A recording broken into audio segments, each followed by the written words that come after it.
3.25 cent land ஏரியாவில் ஒரு 2 partying கொண்ட ஒரு 2 BHK வீடு பார்த்துட்டு இருக்கீங்களா? அப்போ உங்களுக்கான வீடு தாங்க இது. சேவ் பண்ணிக்கங்க. இந்த வீடு எங்கே அமைஞ்சிருக்கு பார்த்தீங்கன்னா, கரியாம்பாளையம் சத்தி ரோட்லேருந்து வந்து பார்த்தீங்கன்னா ஒரு 1 கிலோமீட்டரில் இந்த வீடு அமைஞ்சிருக்குங்க. 3.25 சென்ட் கிழக்கு வடக்கு கார்னர் சைட்டுங்க. வடக்கு பார்த்து மெயின் ரோடு வச்சு கொடுத்துருக்காங்க. இந்த வீடு வந்து பார்த்தீங்கன்னா உங்களுக்கு 33க்கு 50 டைமென்ஷனில் அமைஞ்சிருக்குங்க.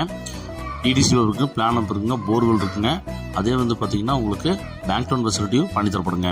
போட்டிக்கு வந்து பார்த்தீங்கன்னா நல்ல ஒரு பெரிய போட்டிக்கோ 19க்கு 17 சைஸில் கொடுத்துருக்காங்க. ஹால் வந்து பார்த்தீங்கன்னா 16க்கு 18 சைஸில் கொடுத்துருக்காங்க. கிச்சன் அண்ட் டைனிங் வந்து பார்த்தீங்கன்னா உங்களுக்கு 10க்கு 16 சைஸில் நமக்கு கொடுத்துருக்காங்க. பெட்ரூம் வந்து பார்த்தீங்கன்னா 10க்கு 16 சைஸில் ஒரு 10க்கு 12 சைஸில் ஒரு நியூ பெட்ரூம், மொத்தம் 2 பெட்ரூம் கொடுத்துருக்காங்க. இந்த வீட்டோட மொத்த விலை வந்து பார்த்தீங்கன்னா நமக்கு 65 லட்ச ரூபா சொல்கிறாங்க. ரொம்ப குறைந்த விலைங்க. வேணுங்கிற சீனியர் நம்பருக்கு கால் பண்ணி புக் பண்ணிக்கோங்க. இந்த வீடியோ உங்கள் ஃப்ரெண்ட்ஸ் அண்ட் ஃபேமிலிக்கு ஷேர் பண்ணுங்கள். ஒருவேளை இந்த வீடியோ அவங்களுக்கு தேவைப்படலாங்க.